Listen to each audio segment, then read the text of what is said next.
మన ప్రభువును ప్రియరక్షకుడైన యేసుక్రీస్తు వారి పేరిట మీ అందరికీ కూడా నా నిండు హృదయపూర్వక వందనాలు. ఎలా ఉన్నారు? అందరూ బాగున్నారు కదా? దేవుని యొక్క మహా గొప్ప కృపా భాగ్యతను బట్టి మరొకసారి మిమ్మల్ని ఈ విధంగా కలుసుకోవడానికి దేవుడు నా జీవితంలో అనుగ్రహించిన ఈ మహా గొప్ప భాగ్యతను బట్టి ఆయన నామమునకే సమస్త మహిమ ఘనతలు చెల్లునుగాక. ఏ మనుషుడు కూడా హెచ్చింపబడటానికి యోగ్యుడు కాదు. ఆయన నామం మాత్రమే హెచ్చింపబడాలి. ఆయన నామం మాత్రమే కీర్తించబడాలి. ఆయన నామం మాత్రమే గణపరచబడాలి. ఎందుకనంటే తండ్రి అయినటువంటి దేవుడు తన కుమారుడైన యేసు క్రీస్తు వారిని ఈ లోకంలోనికి పాపులమైన మనల్ని వెతికి రక్షించుట కొరకు తన కుమారుని ఈ భూలోకానికి పంపించినట్లుగా జీవగ్రంథం సెలవిస్తున్నది. ఈ యొక్క వాక్య ధ్యానంలోకి వెళ్లే ముందుగా కొన్ని విషయాలు మనం జ్ఞాపకం చేసుకొని దేవుని యొక్క వాక్య ధ్యానంలోకి మనం వెళ్దాం.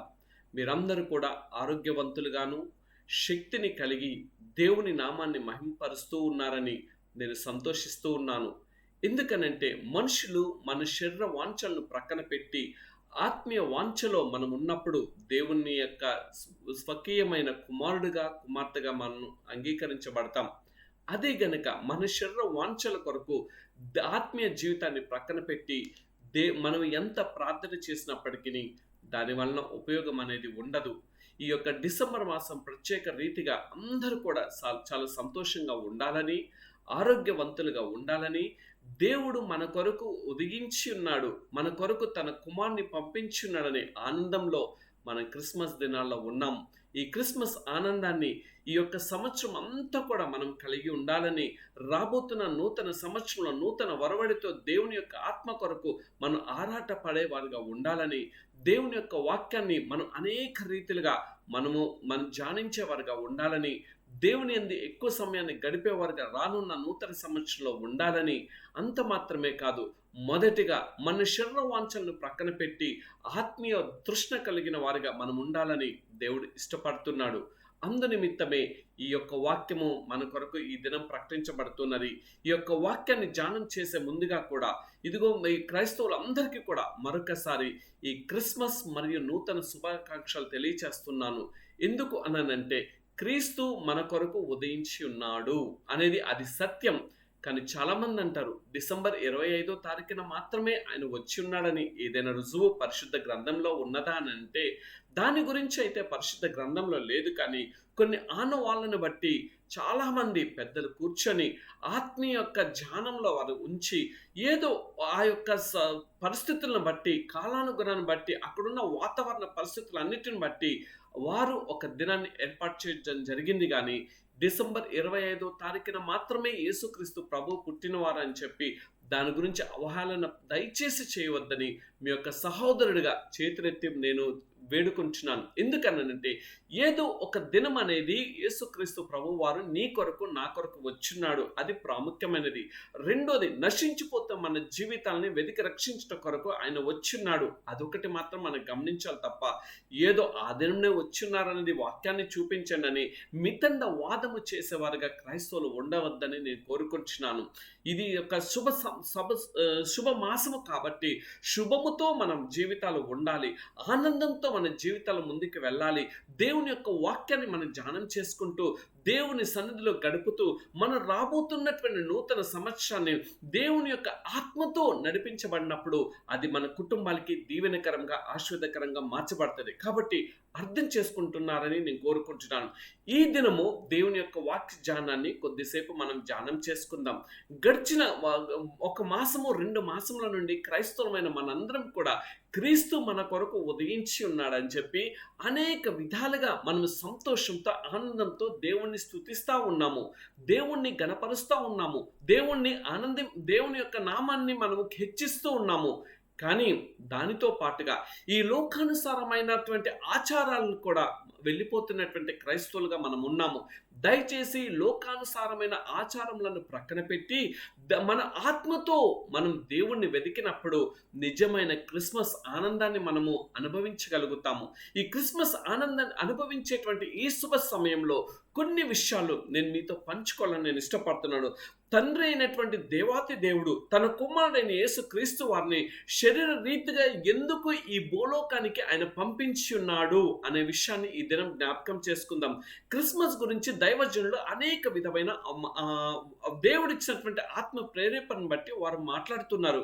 కానీ దేవుడు నాకు ఇచ్చినటువంటి ప్రేరేపణ ఏమిటనంటే, అసలు ఎందుకు యేసుక్రీస్తు వారు ఈ లోకానికి వచ్చి ఉన్నారు అని మనం గమనించినట్లయితే, ఏదో ఈ యొక్క నూతన నిబంధన గ్రంథంలోనే ఏర్పాటు చేసినటువంటి క్రీస్తు యొక్క జననం కాదు, కానీ చాలా మంది ప్రవక్తలు ఆది కాండం నుండి మొదలుకొని మలాకి గ్రంథం వరకు అనేక మంది ప్రవక్తల ద్వారా ఈ ప్రవచనం అనేది ప్రవచించబడింది.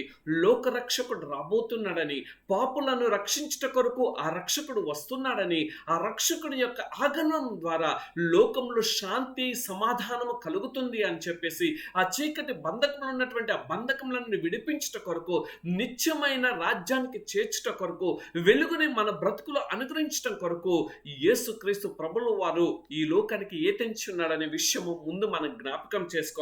అసలు ఎందుకు దేవుడు తన కుమారుని పంపించవలసిన అవసరం వచ్చి ఉన్నది అనంటే, మానవుణ్ణి దేవుడు ఎంతగానో ప్రేమించి ఉన్నాడు.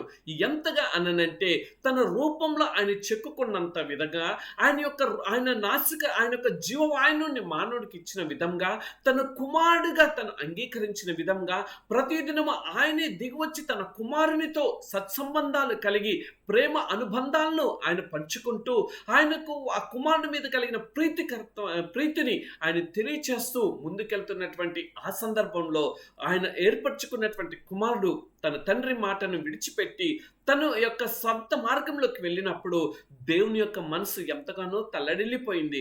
ఆ మనసు తల్లడిల్లటానికి మూల కారణము దేవుని యొక్క మాటను అంగీకరించకపోవటము, దేవుని యొక్క మాటను ఆ మనుష్యుడు తృణీకరించడం జరిగింది. దేవుని యొక్క మాటను పెడచెవున పెట్టి తన ఇష్టానుసారమైన సొంత అనుభవపూర్వకమైన అనుభవాల్లోకి మానవుడు వెళ్ళటం ద్వారా దేవుడితో ఉన్నటువంటి బంధము తెగిపోయినది. అయితే ఆ బంధము తెగిపోయింది అని చెప్పి తండ్రి అనేటువంటి దేవుడు అక్కడితో వదిలిపెట్టలేదు. మరలా ఆ బంధాన్ని ఏర్పరచుకోవాలని, మరలా ఆ బంధాన్ని పునరుద్ధరించుకోవాలని, నేను నా యొక్క ఆలోచన విధానాలు ఏదైతే ఉన్నాయో, నేను యొక్క మానవుడి ద్వారా ఏదైతే నేను చేయించుకోవాలని నా ఆకారంలో నేను మానవుని సృష్టించుకున్నానో, ఆ మానవుడు తప్పిపోయి ఉన్నాడు కాబట్టి మరలా నా కుమారుల్ని, నా బిడ్డల్ని మరలా నా దగ్గరికి చేర్చుకోవాలి, నా యొక్క హస్తాల్లోకి రావాలి, నేను మరలా వారిని కౌగలించుకోవాలి అనే ఉద్దేశంతోనే తన కుమారుడైన యేసుక్రీస్తు వారిని ఈ లోకంలోకి ఈ తండ్రి అయినటువంటి దేవుడు పంపించినట్లుగా తెలుస్తున్నది. అయితే మానవుడు ఆ కుమారుడైన యేసుక్రీస్తు వారు వచ్చినప్పుడు అనేకమైన విషయాలు, ఆ యొక్క క్రిస్మస్ దినానికి సంబంధించినటువంటి మాటలు మన దైవజనులు అనేక విధంగా తెలిసి ఉన్నాడు. అయితే దేవుడు మొదటగా యేసుక్రీస్తు వారిని పంపించడం మూల కారణం ఏంటంటే, నీతి తప్పిపోయినటువంటి ఆ పరిస్థితుల్లో, అనీతికరమైనటువంటి ఆ జీవితంలో ఒక నీతివంతమైన జీవితాన్ని ప్రసాదించడం కొరకు, తప్పిపోయినటువంటి మానవుడు మరలా తిరిగి నీతిలో ఎలా కట్టబడగలుగుతాడో, ఎలా జీవించగలుగుతాడో తెలియచేయాలన్నదే తండ్రి యొక్క ఉద్దేశమై ఉన్నది. ఆ ఉద్దేశం మాత్రమే కాదు, కానీ మానవుని రూపంలో ఉండి ఏ విధంగా మానవుడు నీతితో నిలబడగలడో కూడా తన కుమారుడైనటువంటి యేసుక్రీస్తు ద్వారా ఆయన రుజువుపరుచుకున్నట్లుగా తెలుస్తున్నది.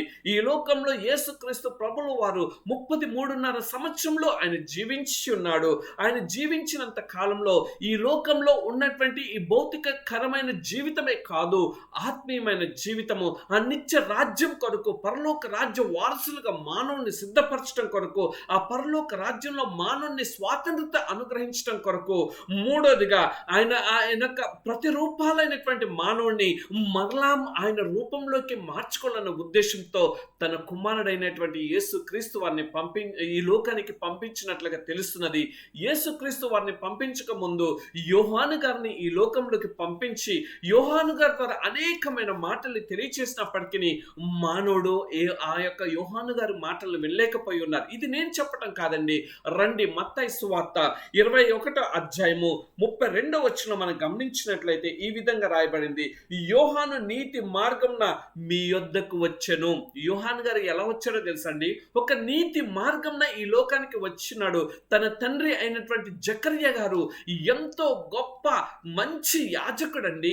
దేవుని కొరకు సిద్ధపడినటువంటి వ్యక్తి, పరిశుద్ధత కలిగి నీతివంతమైన జీవితాన్ని జీవించినటువంటి జకర్యా గారు, ఎలిజబెత్ గారు, వారు కూడా ఆ యొక్క గోత్రంలో నుండి వచ్చినటువంటి వారు కాదండి. ఎంతో నీతివంతమైన భార్య భర్తలుగా వారు ఉన్నారు. వారికి ఎంతో కడి వృద్ధులైనప్పటికీ వారి జీవితంలో కొరత ఉన్నది. కానీ యోహాను గారు ఆయన పుట్టక ముందే తన తండ్రి యాజక ధర్మం ప్రకారము అతి పరిశుద్ధమైన స్థలంలోకి వెళ్ళి యాజక ధర్మాన్ని నిర్వర్తిస్తూ ఉండగా ఆయన అనుకుంటున్నాడు, ఇదిగో నాకు ఇది ఎలా సంభవం? నేను వృద్ధుని అయిపోయాను, నా భార్య కడ వృద్ధురాలు అయిపోయింది, ఇది ఎలా సంభవం అన్నప్పుడు ఆ మాటలన్నీ మనం చూసినట్లయితే లూకా సువార్త 1వ అధ్యాయంలో చూడతాం. దాని గురించి అయితే నేను చెప్పట్లేదు. కానీ నేను ఈ మాటలు చెప్పడానికి కారణం ఏంటంటే యోహాను గారి ద్వారా అనేకమైన నీతి మార్గంలో నీతివంతమైనటువంటి జీవితం ఎలా జీవించాలో తెలియచేసినప్పటికీ అక్కడ రాయబడినటువంటి మాట చూద్దాం రండి. వారు ఏమి చేసేన్నారో తెలుసండి. మీరు అతన్ని నమ్మలేదు. మానవుడుకున్నటువంటి మొదటి చెడు లక్షణము యేసుక్రీస్తు ప్రభువు వారిని పంపించడానికి కారణం ఏంటో తెలుసా? నమ్మకత్వం కలిగినటువంటి మానవుడు. దేవుడు రూపించి ఉన్నాడు ఆయన ఆకారంలో, దేవుడు చెప్పి ఉన్నాడు ఆయన ఆజ్ఞను, దేవుడు తన నోటి మాటల ద్వారా ఆయన ఆజ్ఞల్ని ఇచ్చున్నాడు. ఆజ్ఞలన్నిటిని కూడా మానవుడు మీరిపోయి ఆజ్ఞలను తృణీకరించినాడు. ఆయన మాట యందు విధేయత చూపించవలసినటువంటి మానవుడు విధేయత చూపించుకోకుండా అవిధేయుడైపోయినాడు, అపనమ్మకస్తుడైపోయి ఉన్నాడు. ఆ అపనమ్మకస్తుడైన మానవుడిని మరలా నమ్మకమైన పరిస్థితుల్లోకి తీసుకురావడం కొరకు తన కుమారుడైనటువంటి యేసుక్రీస్తు వారిని పంపించినట్లుగా మనకు తెలుస్తున్నది. అయితే ఇక్కడ చెప్పబడినటువంటి మాట ఏంటంటే, యోహాను గారు అక్కడ గమనించినట్లయితే నీతి మార్గంన మీ యొద్దకు అతను నమ్మలేదు, అయితే శుంకరులను వేశ్యులను అతన్ని నమ్మిరి. ఎవరు నమ్మారు తెలుసండి? శుంకరులు, వేశ్యులు ఆయన మాటను వేశ్యులను అతను నమ్మిరి. మీరు అది చూచి అతన్ని నమ్మనట్లు పశ్చాత్తాప పడకపోతిరి. మానవులమైన మనము దేవుడు ఇన్ని మహిమ కలిగినటువంటి కార్యం తన ప్రవక్తల ద్వారా, తన బిడ్డల ద్వారా దేవుడు చేసినప్పటికీ మానవుడివి ఎప్పుడు కూడా దేవుడు ఇచ్చినటువంటి అందమైన జీవితాన్ని అనుభవించి మళ్ళీ అపనమ్మకమైన జీవితంలోకి మానవుడు వెళ్ళిపోయినాడు. దేవుడు ఇచ్చినటువంటి ఆ విశ్వాసకరమైన జీవితాన్ని ఇచ్చి ఉన్నాడు. పగలు మేఘ స్తంభంగాను, రాత్రి అగ్ని స్తంభంగా నుండి చెప్పులు అరిగిపోకుండా, వారు ధరించినటువంటి దుస్తులు తరిగిపోకుండా, వారికి అడవుల్లో జీవ జలాల్ని ఆయన రేపి ఆయన పుట్టించి ఆయన వారికి ఎక్కడ కూడా అవిశ్రాంతి పొందుకోకుండా, ఏ ఆహారం కొదువు లేకుండా శరీర రీతిగా ఆత్మీయంగా వారు ఎదగాలని దేవుడు ఆశపడుతుంటే మానవుడు ఏమి చేస్తున్నారు తెలుసా? పశ్చాత్తాప పడవలసింది ఆ తప్పుని వారు ఒప్పుకోకుండా దేవుడి మీదే సనుగుకున్నట్లుగా తెలుస్తున్నది. ఆ సనిగిపోయిన దానికి కొన్ని వేల మంది మన పితరులు నశించిపోయి ఉన్నారు. ఆ నశించిపోవటం మరలా నీవు నేను ఇష్టం లేక తన కుమారుడైనటువంటి యేసుక్రీస్తు వారిని ఈ లోకంలోకి పంపించినట్లుగా తెలుస్తున్నది. ఈ మాటలు వింటున్నటువంటి నీవు దేమి నువ్వు నమ్ముతున్నావు? అందుకని 1వ పేతురుకు రాసినటువంటి పత్రిక 1వ అధ్యాయంలో కూడా ఒక మాట రాయబడినట్లుగా అక్కడ తెలుస్తున్నది. 1వ పేతురుకు రాసినటువంటి పత్రిక 2వ అధ్యాయము 21వ వచనాన్ని మనం గమనించినట్లయితే చూద్దాం రండి. 2:21లో ఏమని అక్కడ రాయబడి ఉన్నది అని అంటే, మీ క్రీస్తు కూడా మీ కొరకు బాధపడి మీరు తన అడుగు జాడలందు నడుచుకున్నట్లు మీకు మాదిరి ఉంచిపోయాను. యేసుక్రీస్తు వారు దేనికి వచ్చినారు తెలుసా అండి? మానవులమైన మనము ఆయన చూపించినప్పుడు జీవ మార్గం ఏదైతే ఉన్నదో ఆ మార్గంలో ఎలా ఉండాలో ఆయన మన కొరకు ఆయన మాదిరి చూపించడం కొరకే ఈ భూమి మీదకి శరీర రీతిగా యేసుక్రీస్తు ప్రభువు వారు వచ్చినట్లుగా మనకు తెలుస్తున్నది. అయితే మనం ఏమి చేస్తున్నాం? చేస్తున్నాము? ఆయన మాటలను అంగీకరించే వారుగా ఉన్నామా? ఆయన చూపిన నీతి మార్గంలో మనం నడిచేవారుగా ఉన్నామా? ఇది మొదటిగా మనం జ్ఞాపకం చేసుకోవాలి. రెండోదిగా యేసుక్రీస్తు వారి భూమి మీదకి రావటానికి మూల కారణం ఏమిటో తెలుసా? సాతాను తంత్రములను ఆయన లయపరిచి సాతాన్ని ఓడించి మనకు జయమును అనుగ్రహించడం కొరకు యేసుక్రీస్తు వారి యొక్క రాజ్యము దేని కొరకు తెలుసా? సాతాను తంత్రంలో లయమైపోవాలి. సాతాను యొక్క వాడు చేసేటువంటి గాలముల నుండి తన ప్రజలను రక్షించుట కొరకు తన కుమారుడైనటువంటి యేసుక్రీస్తు వారిని ఈ లోకంలోకి తండ్రి అయినటువంటి దేవుడు పంపించినట్లుగా తెలుస్తుంది. 1 యోహాను పత్రికలో మనం గమనించినట్లయితే అక్కడ ఈ మాటలు రాయబడి ఉంటుంది. దయచేసి మనం పరిశుద్ధ లేఖన గ్రంథంలో చూద్దాం. 1 యోహాను పత్రిక 3వ అధ్యాయంలోకి మనం వెళ్ళినట్లయితే 8వ వచనంలో ఈ మాటలు ఈ విధంగా రాయబడినది. అపవాది మొదట నుండి పాపము చేయుచున్నాడు గనుక పాపం చేయవాడు అపవాది సంబంధి. అపవాది యొక్క క్రియలను లయపరచుటకే దేవుని కుమారుడు ప్రత్యక్షమాయను. What a wonderful mercy God is having on us. మన పట్ల దేవుని యొక్క ఎంత కృప కనికరం ఉందండి. వాడి యొక్క తంత్రముల ద్వారా అక్కడ చూచినట్లయితే ఏదైనా వనంలో మన పితరుడైనటువంటి ఆదాము అవ్వగారితో ప్రతి దినము కూడా దేవుడు సహవాసం చేస్తుంటే సాతానుగాడు వచ్చి వాడి తంత్రంలో ప్రయోగం చేసి దేవునితో ఉన్నటువంటి ఆ యొక్క సత్సంబంధాల్ని వాడు పాడు చేస్తున్నాడు. ఈ దినమున అదే సత్సంబంధాలు దేవునితో ఉండవలసింది బదులుగా మనం లోకంతో ఉన్నామా, దేవునితో కలిగి ఉన్నామా? వాడి యొక్క తంత్రముల నుండి మానవుడికి విజయం కలగ చేయటం కొరకు, మానవుడు వాడి తంత్రముల నుండి విడిపింపబడటం కొరకు తన కుమారుడైనటువంటి యేసుక్రీస్తు వారిని ఈ లోకానికి పంపించినట్లుగా ఈ యేసుక్రీస్తు వారు మన కొరకు ప్రత్యక్షమైనట్లుగా ఆయన నీ కొరకు నా కొరకు ఈ భూమికి ఏతించినట్లుగా మనకి ఈ మాట ద్వారా అర్థమవుతున్నది. మూడోదిగా మనం గమనించినట్లయితే యేసుక్రీస్తు వారు దేని కొరకు ఈ లోకానికి వచ్చిన్నాడని చెప్పి మనం అర్థం చేసుకున్నట్లయితే కనుక ఈ మాట ముందుకు వెళ్తాం. దేవునికి మానవుడికి మధ్యవర్తిగా ఆయన ప్రత్యక్షపరచుకొని మానవుడికి జీవ మార్గము ఏమిటో, సత్య మార్గము ఏమిటో, శాశ్వతమైన రాజ్య స్వాతంత్రత ఎలా సంపాదించుకోవాలో తెలియచేయట కొరకు యేసుక్రీస్తు వారు ఈ లోకానికి ఏతించినట్లుగా తెలుస్తున్నది. మీరు ఈ యొక్క వాక్యంలో 1 తిమోతికి రాసినటువంటి పత్రిక 2వ అధ్యాయము 5వ వచనంలో చూచినట్లయితే అక్కడ ఈ మాటలను గమనించగలరు. రెండోది యోహాను సువార్త 14వ అధ్యాయము 6వ వచనంలో చూచినట్లయితే ఈ రెండు మాటల్లో మనకు కనిపిస్తున్నది ఏమిటి తెలుసా?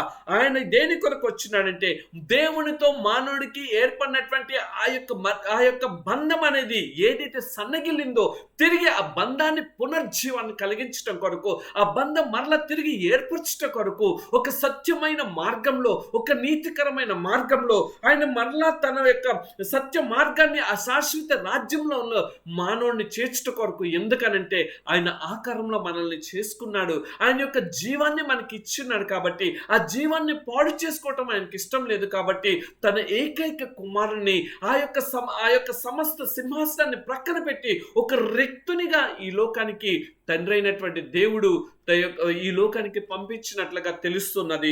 అయితే నీవు ఏమి ఈ దిన చేస్తున్నావు? దేవుని కొరకు జీవిస్తున్నావా?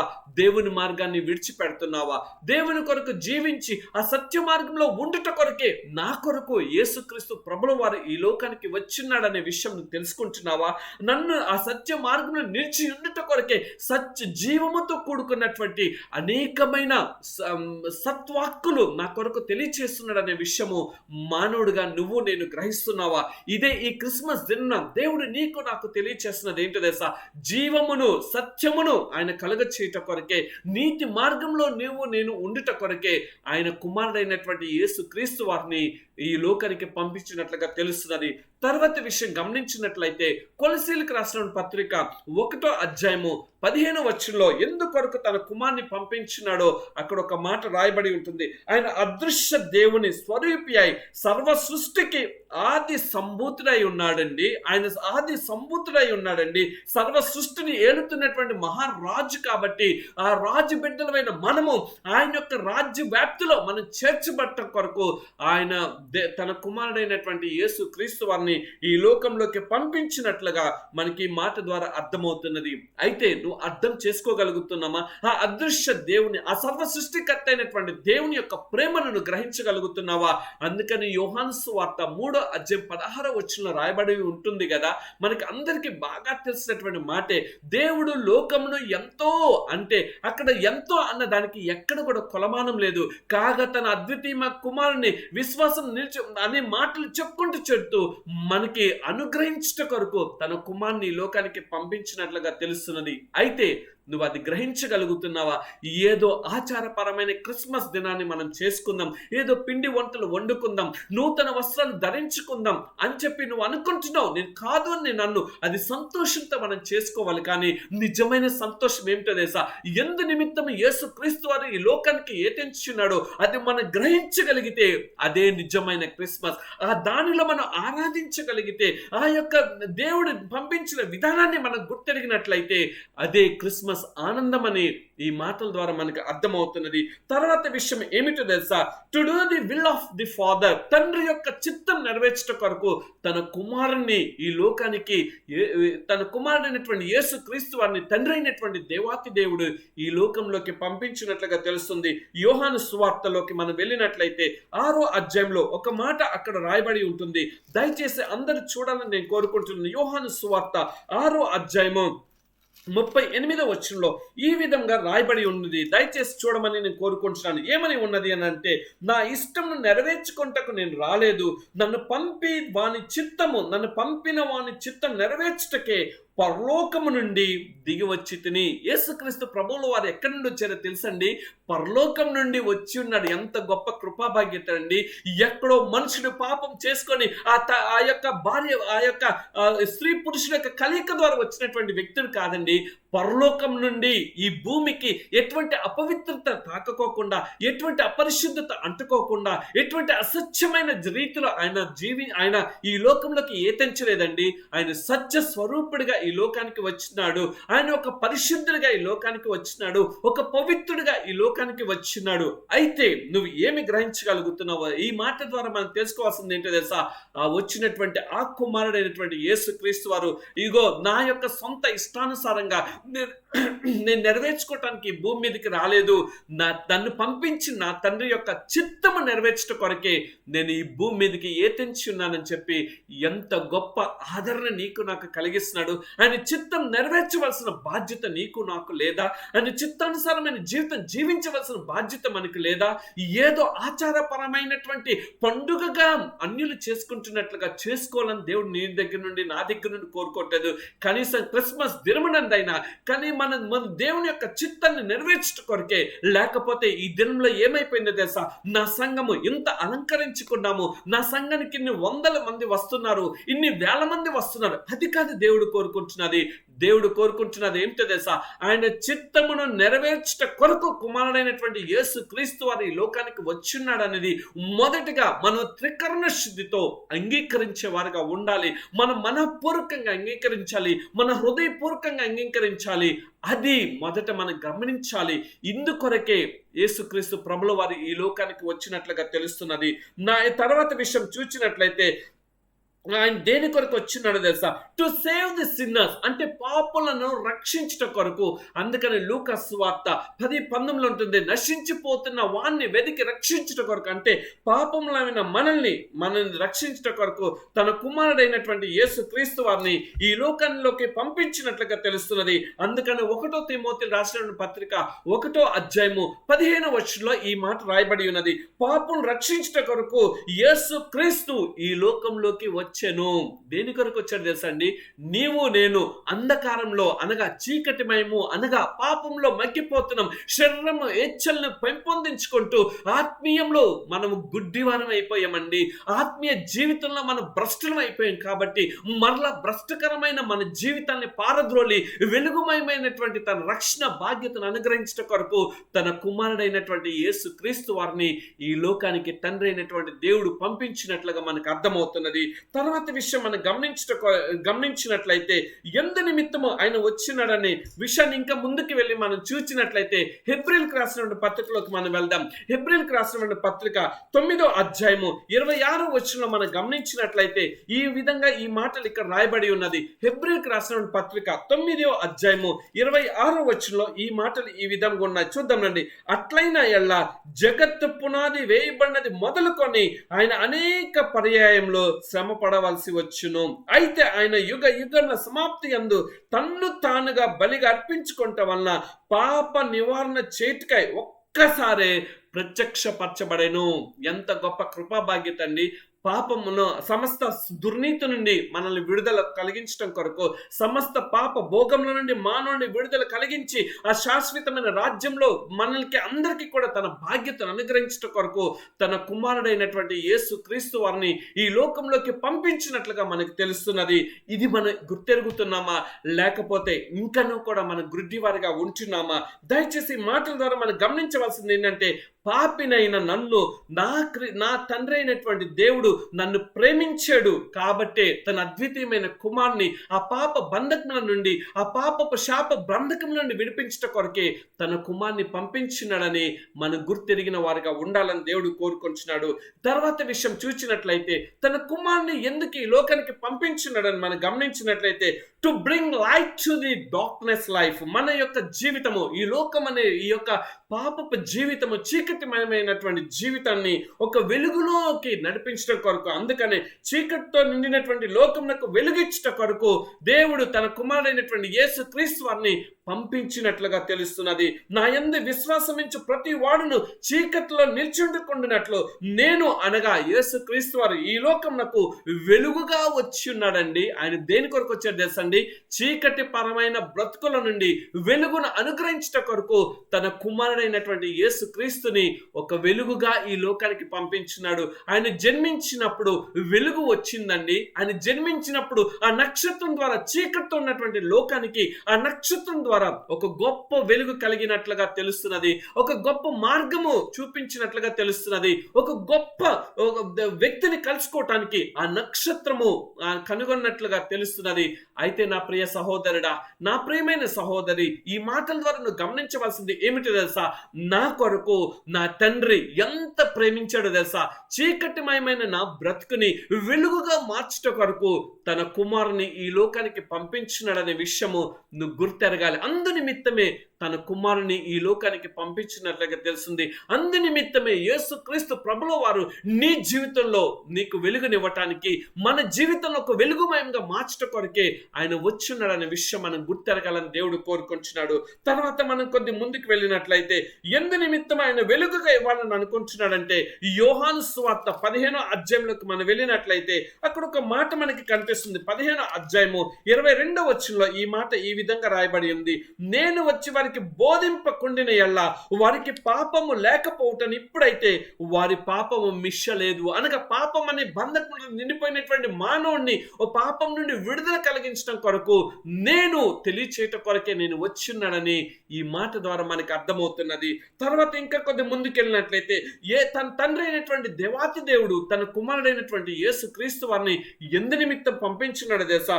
To be made like to his people. ఆయన ప్రజలుగా మనం చేసుకుంట కొరకు, ఆయన తప్పిపోయినటువంటి బంధము తిరిగి మన పునరుద్ధరించడం కొరకు, ఆదిమ తండ్రి అయినటువంటి అవ్వగారు, ఆదాము గారు దేవుని యొక్క మార్గాన్ని తప్పిపోయి చీకటి బంధకంలోకి లోకానికి పంపించినారు. ఆ బంధకంలో నుండి దేవుడి దగ్గర తప్పిపోయినటువంటి మానవుడు మరలా విడిచిపెట్టడానికి దేవుడు ఇష్టపడలేదండి. ఎందుకంటే తన రక్తము మన కొరకు చిందించడానికి ఇష్టపడటానికి తన కుమారుని పంపించినాడండి. చీకటి బ్రతుకుల నుండి నిన్ను ఒక వెలుగుమయమైన బ్రతుకులోకి నడిపించి తన ప్రజలుగా ఆయన ఏర్పాటు చేసుకుంట కొరకు ఈ లోకానికి పంపించినట్లుగా తెలుస్తున్నది. అయితే నీవు ఏమి చేస్తున్నావు? ఆయన ప్రజలుగా ఉండటానికి ఇష్టపడుతున్నావా? ఒక మాట నేను చూపించాలని ఇష్టపడుతున్నాను, రండి చూపిస్తాను. హెబ్రీయులకు రాసిన పత్రిక 2వ అధ్యాయంలోకి మనం వెళ్దాం. హెబ్రీయులకు రాసిన పత్రిక 2వ అధ్యాయంలో మనం గమనించినట్లయితే అక్కడ ఒక మాట మనకి కనిపిస్తుంది. 14 నుండి 17 వరకు ఉన్నటువంటి మాటలు చూసినట్లయితే, కాబట్టి ఆ పిల్లలు రక్త మాంసములు గలవారైనందున ఆ ప్రకారమే మరణము యొక్క బలము గల వాణిని, అనగా అపవాదిని మరణము ద్వారా మరణము ద్వారా నశింప చేయుటకును జీవిత కాలం అంతయు మరణ భయము చేత దాస్యమునకు లోబడిన వారిని విడిపించుటకును ఆయన కూడా రక్త మాంసంలో పాలివాడైనాడండి. ఎందుకు శరీరరీతిగా వచ్చినాడో ఇక్కడ ఆయన చాలా సుస్పష్టంగా భక్తుని ద్వారా దేవుడు తెలియచేస్తున్నాడు. దేని కొరకు తెలుసా? మొదటిగా మనం ఇక్కడ చదవబడిన మాటలు గమనించినట్లయితే దేని కొరకు తెలుసా? నిన్ను నన్ను జీవిత కాలంలో పట్టుకున్నటువంటి ఆ పాప భయం నుండి విముక్తి కలిగించడం కొరకు నెంబర్ 1. నెంబర్ 2 చూసినట్లయితే మరణం అనే దాస సుంకంల నుండి మానవుడు భయపడిపోతున్నాడు. కాదు, మరణం కాదు, ఇది దేవుని యొక్క పిలుపుని అందుకుంట కొరకు అని తెలియచేయట కొరకు.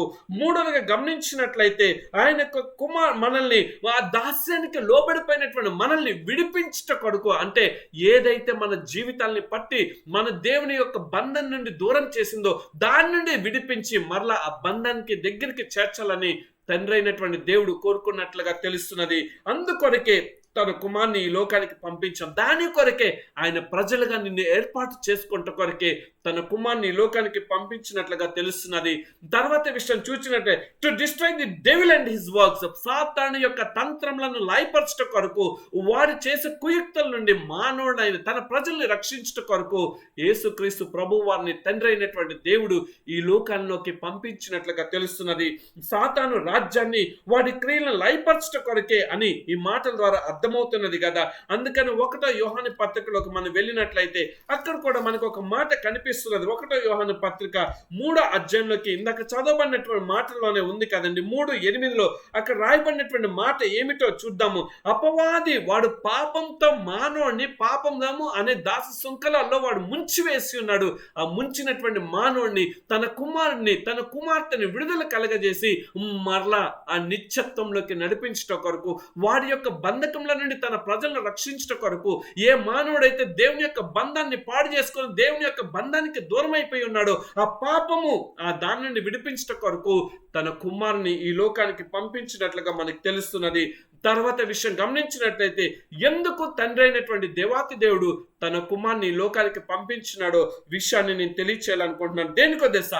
నీకు నాకు to give the eternal life, అంటే నిత్య రాజ్యపు స్వాతంత్రతను అనుగ్రహించడం కొరకు తన కుమార్ని ఈ లోకానికి పంపించినట్లుగా తెలుస్తున్నది. 2 యోహాను సువార్త 6వ అధ్యాయంలో మనం గమనించినట్లయితే 51వ వచనంలో ఒక మాట రాయబడి ఉంటది. దాన్ని చూసుకుందాం రండి. ఏమనుందంటే, పరలోకం నుండి దిగి వచ్చిన జీవాహారం నేనే, ఎవడైనను, అంటే ఎక్కడి నుండి వచ్చాడు తెలుసా అండి? తన తండ్రి ఉన్నటువంటి పరలోక రాజ్యం నుండి ఈ కుమారుడు ఈ లోకానికి వచ్చిన్నాడు అని చెప్తూ ఎవడైనా ఈ ఆహారం భుజించితే ఎల్లప్పుడూ, అనగా దేవుని యొక్క వాక్యాన్ని భుజించితే వాడు ఎల్లప్పుడూ కూడా జీవిస్తాడు. ఆయన చూపించిన ఉపదేశంలో ఆలకించినట్లయితే ఆ ఉపదేశం వాడి జీవితంలో ఉన్నప్పుడైతే వాడు ఎల్లప్పుడూ కూడా జీవిస్తాడు. శరీరరీతిగా మనం ఒక దినంలో ఈ లోకాన్ని విడిచిపెడతాం, కానీ ఆ శాశ్వతమైన రాజ్యంలోకి వెళ్ళాలి అనంటే, ఎల్లప్పుడూ అక్కడ ఉండాలి అంటే, పరలోక రాజ్యంలో ఆ జీవాహారముగా ఆ తండ్రి యొక్క రాజ్యంలో మనం ఉండాలి అనంటే మనం ఏమి చేయాలి తెలుసా? ఆయన వాక్యం అనే ఆహారాన్ని భుజించట కొరకు, ఆ యొక్క వాక్యము ఆ తండ్రి ఏదైతే తన చిత్తం అని చెప్పినాడో ఆ చిత్త ప్రకారమే కుమారుడైనటువంటి యేసుక్రీస్తు వారు ఉపదేశించున్నాడు. ఆ కుమారుడైనటువంటి యేసుక్రీస్తు ప్రభుల వారు రుజువు చేసి ఉన్నాడో, కుమారుడైనటువంటి యేసుక్రీస్తు వారు ఏదైతే తెలియచేస్తున్నాడో దానిని నేను కూడా తెలుసుకొని ఆ మార్గంలో ఉండాలని, ఆ మార్గంలో జీవించాలని, ఆ వాక్యం అనే జీవాహారమును మనం భుజించినప్పుడు వాడెల్లప్పుడు, అనగా మనం ఎల్లప్పుడు కూడా మనం జీవిస్తాము అని తెలియచేట కొరకు తండ్రి ఆ యొక్క నిత్య రాజ్యపు స్వాతంత్రతను, ఆ నిత్య రాజ్యంలో నీకు ఒక మార్గాన్ని తెలియచేట కొరకు, ఆ నిత్య రాజ్యంలో నీకు ఒక పాలి భాగస్తుని నేను కలిగి ఉండాలనే ఉద్దేశంతోనే తన కుమారుడైన యేసుక్రీస్తు వారిని లోకానికి పంపించి ఆ జీవ మార్గం ఏంటో ఆయన తెలియచేసినట్లుగా తెలుస్తున్నది. ఇంకా కొద్ది ముందుకు వెళ్ళినట్లు మనం గమనించినట్లయితే ఎందుకు ఆయన ఈ లోకానికి ఏతించున్నాడు తెలుసా? ఆయన నామాన్ని గణపరచట కొరకు. ఎందుకో తెలుసా? ఆయన నీ కొరకు, నా కొరకు, నేను సృష్టించబడక ముందే ఈ లోకంలో ఆకాశంను, భూమిని, నీళ్లను, సమస్తాన్ని, జంతువులను, పక్షులను, చెట్లను అన్నిటినీ ఆయన సృష్టించి ఉచితంగా నీకు జీవవాయుని ఇస్తున్నాడు కదా. ఆయన ఉచితంగా నీకు నీరుని అందిస్తున్నాడు కదా. ఆయన ఉచితంగా నిన్ను జీవింప చేస్తున్నాడు కదా. అటువంటి జీవింప చేస్తున్నటువంటి దేవుణ్ణి గణపరచవలసిన బాధ్యత నీకు లేదా? గణపరచవలసిన బాధ్యత మనకు లేదా? మనం నిత్యము కూడా ఆయన గణపరచాలి. ఎలా గణపరచాలి అనే మాటను మనం తెలుసుకోవాలి అని అంటే ఒక మాట నేను తెలియచేయాలని ఇష్టపడుతున్నాను. మత్తయి సువార్త 2వ అధ్యాయంలోకి మనం వెళ్ళినట్లయితే అక్కడ ఒక మాట మనకి కనిపిస్తుంది. 2వ అధ్యాయము 1-2 వచనాలు చూసినట్లయితే అక్కడ చూడండి, అక్కడ యూదుల రాజుగా పుట్టిన వాడు తూర్పు దిక్కున అంటూ ఈ మాటలు చూసినట్లయితే కొద్ది క్రిందకు వచ్చినట్లయితే మాటలు కనిపిస్తుంది. యూదయ దేశ బెత్లెహేమ, నీవు యూద ప్రధానులు ఎంత మాత్రము అల్పమైన దానివి కాదు. అంటే అల్పమైన మానవుని ఆయన మహిమ కలిగినటువంటి రాజ్య నివాసులుగా చేయట కొరకు నువ్వు అల్పుడవు కాదు బిడ్డ, నువ్వు నా కుమారుడివి, నా కుమార్తెవి, నువ్వు గనుడవు అని తెలియచేయట కొరకు దేవుడు తన కుమారుడైనటువంటి యేసుక్రీస్తు వారిని ఈ లోకంలోకి పంపించినట్లుగా తెలుస్తున్నది. అంత మాత్రమే కాదు, కొద్ది ముందుకు వెళ్ళినట్లయితే అక్కడ ఉంటుంది కదండి, ఆయనను సాగిలపడి పూజించాలని. చూడండి 11వ వచనం, 2:11 మత్తయి సువార్త ఏమన్నానంటే, ఆ శిశువును చూచి సాగిలపడి ఆయనను పూజించి తమ పెట్టెలు విప్పి బంగారును సాంబ్రాన్ని బోలమును కానుకలుగా సమర్పించటం. ఇక్కడ 3 విషయాల్లో మనం ఆరాధించాలి. ఇక్కడ గమనించినట్లయితే మొదటగా ఏమి చేయాలి తెలుసా? దేవుణ్ణి చూచుట అనేది మనం తెలుసుకోవాలి. చూచినప్పుడు మనం ఆయన స్తుతించగలుగుతాం. చూచినప్పుడు ఆయన యందు మనము ఆయన్ని గణపరచగలుగుతాము. రెండోది చూచటం మాత్రమే కాదు కానీ ఆయన పట్ల మనం సాగిల పడినటువంటి జీవితం ఉండాలని. సాగిల పడినప్పుడు మనం ఎలా ఉంటామో తెలుసా? ఆయన పూజించగలుగుతాము. అటువంటి ఆరాధన మనం చేయాలని ఆయన కోరుకుంటున్నాడు. కానీ ఏదో డగడగడ మోగిపోయేటువంటి ఆ యొక్క బాక్సులు పెట్టుకొని దాని గురించి కాదండి, ఆత్మతో సత్యముతో ఆయన ఆరాధికులుగా ఉండాలని ఆయన నీ దగ్గర నుండి నా దగ్గర నుండి కోరుకుంటున్నాడు. ఎప్పుడైతే మనం కోరుకుంటున్నామో దేవుడు నిన్ను ఆశీర్వదిస్తాడు. అటువంటి కృపా బాధ్యత దేవుడు దయచేయునుగాక. ఇంకా కొద్ది ముందుకు వెళ్ళినట్లయితే ఎందు నిమిత్తము దేవుడు ఈ లోకానికి ఏ తెంచున్నాడో నీకు నాకు ఆయన తెలియచేయాలని ఇష్టపడుతున్నాడు. దేని కొరకు తెలుసండి? ఆయన నీ జీవితంలో ఒక గొప్ప సంతోషకరమైన జీవితాన్ని ఇవ్వటం కొరకే తన కుమారుడైనటువంటి యేసుక్రీస్తు వారిని ఈ లోకంలోకి పంపించినట్లుగా తెలుస్తుంది. ఎటువంటి సంతోషమో తెలుసండి? లూకా సువార్త 2వ అధ్యాయం 10వ వచనంలో మనం చూసినట్లయితే అక్కడ గొప్ప సంతోషం కలిగినట్లుగా మనకి కనిపిస్తుంటుంది. చూద్దాం ఒక్కసారి. లూకా సువార్త 2:10లో చూసినట్లయితే, అయితే ఆ దూత భయపడుకుడి అని అంటున్నాడు. అంటే భయముతో నిండిపోయినటువంటి మన జీవితాల్లో సంతోషం కలగ చేయటం కొరకు, వేదనతో నిండిపోయినటువంటి మన జీవితాల్లో ఆనందాన్ని కలగ చేయటం కొరకు తన కుమారుడైనటువంటి యేసుక్రీస్తు వారిని ఈ లోకంలోకి పంపించినట్లుగా తెలుస్తున్నది. కాబట్టి నీవు గమనించవలసింది ఏమిటో తెలుసా? యేసుక్రీస్తు వారి యొక్క జన్మం ద్వారా నా జీవితంలో గొప్ప ఆనందము. దాని కొరకే మన నూతన వస్త్రాలు ధరించుకుంటాం, మంచి పిండి వంటలు చేసుకొని నా కొరకు నా లోక రక్షకుడు వచ్చాడని ఆ యొక్క ప్రతి మొక్కను మనం ఆస్వాదిస్తున్నప్పుడు ఎంత ఆనందం ఆయన నా కొరకు ఉదయించున్నాడు. ఆ ఆనందం కంటే కూడా మిన్న అయిన ఆనందం ఏంటి తెలుసా? నన్ను పరలోక రాజ్య నివాసులు చేయట కొరకే ఆయన ఈ లోకానికి తన కుమారుని పంపించి నాకు అటువంటి ఆనందకరమైనటువంటి రాజ్యంలో, నిత్య ఆకలి దప్పులు లేనటువంటి రాజ్యంలో, నిత్యం ఆనందంతో నిండిపోయినటువంటి ఆ రాజ్యంలో నేను ఒక పాలి భాగస్థుడిగా ఆ సార్వత్రిక సంఘంలో చేర్చబడి ఆ నిత్య రాజ్యంలో ఒక పాలి భాగస్థుడిగా అవుట కొరకే కదా నా తండ్రి అయినటువంటి దేవాతి దేవుడు తన కుమారుడైనటువంటి యేసుక్రీస్తు వారిని లోకానికి పంపించినాడనే విషయం మనం తెలుసుకోవాలని కోరుకుంటున్నాను. తర్వాత చూచినట్లయితే to demonstrate the true humility, ఏదైతే గనక మానవుడు ఇది కాదు అనుకొని ఇది అవును అని అనుకుంటున్నాడో దాని నుండి మానవుడిని విడుదల కలిగించడం కొరకు ఫిలిప్పీలకు రాసిన పత్రిక 2వ అధ్యాయము 5-8 వరకు ఉన్నటువంటి మాటలు గమనించినట్లయితే అక్కడ మనకి అర్థమవుతున్నది. దేని చేత తెలుసండి?